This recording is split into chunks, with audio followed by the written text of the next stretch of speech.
Hi అండి. 10 years బేబీకి party wear net frock ఎలా కట్ చేసుకోవాలో చూద్దామండి. దీనికి 1/2 మీటర్ కాటన్ లైనింగ్ తీసుకున్నాను. 4 మీటర్స్ సాటిన్, 4 మీటర్స్ నెట్ తీసుకున్నానండి.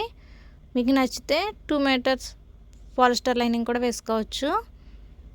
దీనికి మనం హైట్ ఎంత ఉంది బాడీ పార్ట్ అని చూసుకోవాలండి. నేను 10 ఇంచెస్ పెడుతున్నాను. 10 ఇంచెస్ మార్క్ చేసుకుని కింద ఒక 1/2 ఇంచు ఎక్స్ట్రా ఖర్చు ఉంచుకోవాలండి. అదేవిధంగా పైన మార్క్ చేసుకున్న తర్వాత కూడా పైన ఒక 1/2 ఇంచు ఖర్చు ఉంచుకొని గీత కొట్టుకోవాలి. నెక్కి షోల్డర్కి కలిపి 5 ఇంచెస్ పెట్టుకున్నానండి. ఇదే విధంగా 5 ఇంచెస్ చంక డౌన్ కూడా 5 ఇంచెస్ పెట్టుకున్నానండి. ఈ రెండిటిని కలుపుకొని గీసుకోవాలండి. చంక డౌన్ కూడా వేరే దుక్కును కూడా మార్క్ చేసుకోవాలి. 2 దుక్కులు మార్క్ చేసుకుంటే స్ట్రైట్గా లైన్ అనేది వస్తుందండి. ఇది చూడడానికి ఎల్ షేప్లో వస్తుంది. కరెక్ట్గా ఎల్ పడ్డ కార్నర్లో 1 ఇంచ్కి మార్క్ చేసుకుని పైకి స్ట్రైట్ లైన్ అనేది కొట్టుకోవాలండి. ఇలా స్ట్రైట్ లైన్ గీసుకున్న తర్వాత రౌండ్ స్కేల్ సహాయంతో కర్వ్ స్కేల్ సహాయంతో కర్వ్ తీసుకోవాలండి. ఈ చంక్ రౌండ్ అయిపోయింది. ఇప్పుడు నెక్ చూద్దామండి. నెక్ 2 ఇంచెస్ ఉంచుకున్నాం కదండి. ఆ 2 ఇంచెస్ మార్క్ చేసుకుని నేను నెక్ పొడవు 4 ఇంచెస్ పెట్టుకుంటున్నానండి. ఇదే విధంగా 4 ఇంచెస్కి మార్క్ చేసుకుని మనం ఫస్ట్లో నెక్ ఎంత అయితే పెట్టామో అంతే పెట్టుకోవాలండి. మళ్ళీ కింద కూడాని అది మనం కలుపుకుంటే బాక్స్లో వస్తే చూడడానికి. బాక్స్లో మీకు నచ్చిన డిజైన్ అయితే పెట్టుకోవచ్చండి. నేనైతే ఫ్రంట్లో చిన్న డిజైన్ పెట్టుకుని బ్యాక్ అయితే రౌండే పెడుతున్నాను. మన నెక్లు అనేది తర్వాత కట్ చేద్దామండి. ఇప్పుడు లైనింగ్ మీద కట్ చేస్తే మళ్ళీ సరిగ్గా రావు.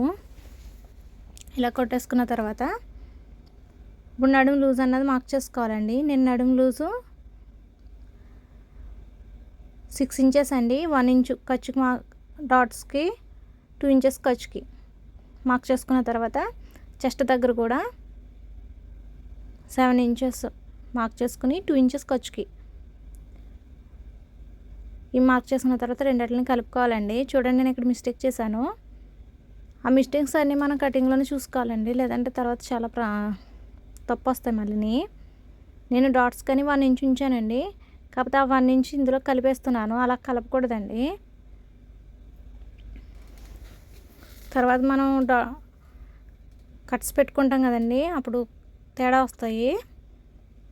మనం ఎలా అయితే మార్క్ చేసుకున్నామో ఆ విధంగా కట్ చేసుకుని తర్వాత నడుము దగ్గర ఒక 1/2 ఇంచు పైకి మార్క్ చేసుకోవాలండి. మనం డాట్స్ వేసుకుంటాం కదండి కింద, అక్కడ నుంచి మనం ఇక్కడ మార్క్ చేసుకున్న 1/2 ఇంచ్ వరకు క్రాస్గా లైన్ కొట్టుకోవాలి. మనం ఇలా 1/2 ఇంచు క్రాస్ తీయడం వల్ల, తగ్గించడం వల్ల ఫ్రాక్ ఫిట్టింగ్ అనేది బాగుంటుందండి. అదేవిధంగా షోల్డర్ దగ్గర నుంచి నెక్ వైపు కూడా ఒక 1/2 ఇంచు మార్క్ చేసుకోవాలండి. మార్క్ చేసుకున్న తర్వాత కట్ చేసుకోవాలి 1/2 ఇంచు. ఇలా తీయడం వల్ల షోల్డర్ జారడం అన్నది ఉండదండి.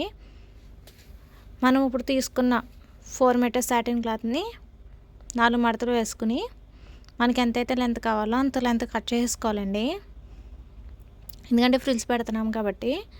నేనైతే 30 ఇంచెస్కి మార్క్ చేసుకున్నానండి. ఫస్ట్ అయితే 35 పెట్టుకున్నాను, కాకపోతే తర్వాత 30 ఇంచెస్కి మార్క్ చేసుకున్నానండి. మనం ఎంతైతే లెంత్ కావాలో అంత ఉంచుకుని మిగతా కట్ చేసుకోవాలండి. తర్వాత ఇప్పుడు కట్ చేసుకున్న దాన్ని ఫ్రంట్కి 2 మీటర్స్, బ్యాక్కి 2 మీటర్స్ సపరేట్ చేసుకోవాలి. అదేవిధంగా నెట్ కూడా 4 ఫోల్డింగ్స్ మీద లెంత్ కట్ చేసుకుని దాన్ని కూడా ఫ్రంట్కి 2 మీటర్స్, బ్యాక్ 2 మీటర్స్ సపరేట్ చేసుకుని పక్కన పెట్టేసుకోవాలండి. ఇప్పుడు ఈ మిగిలిన సాటిన్ క్లాత్ కట్ చేసి పెట్టాం కదండి వదిలిపది, అందులో మనం ఫ్రంట్ పార్ట్ ఏ విధంగా అయితే కట్ చేసుకున్నామో దాని మీద ఇది పెట్టుకుని సేమ్ అదేలా కట్ చేసుకోవాలండి. ఎందుకంటే నెట్ పీస్ లోపల మనం సాటిన్ వేస్తాం కాబట్టి. ఆ కట్ చేసి పెట్టుకున్న నెట్ పీస్ అయితే కింద మనం ఫ్రిల్ డిజైన్ పెట్టుకుందామండి. మీకు ఈ వీడియో కనుక యూస్ఫుల్ అనిపిస్తే ప్లీజ్ లైక్ చేయండి. మీకు ఈ వీడియో నచ్చితే కనుక please subscribe to my channel. మన స్టిచ్చింగ్ వీడియో నెక్స్ట్ అప్లోడ్ చేస్తానండి. మీకు ఈ వీడియో నేర్చుకుంటే కనుక మీ పిల్లలకు కానీ ఫ్రాక్స్ మీరే స్టిచ్ చేసేసుకోవచ్చు. Thank you for watching.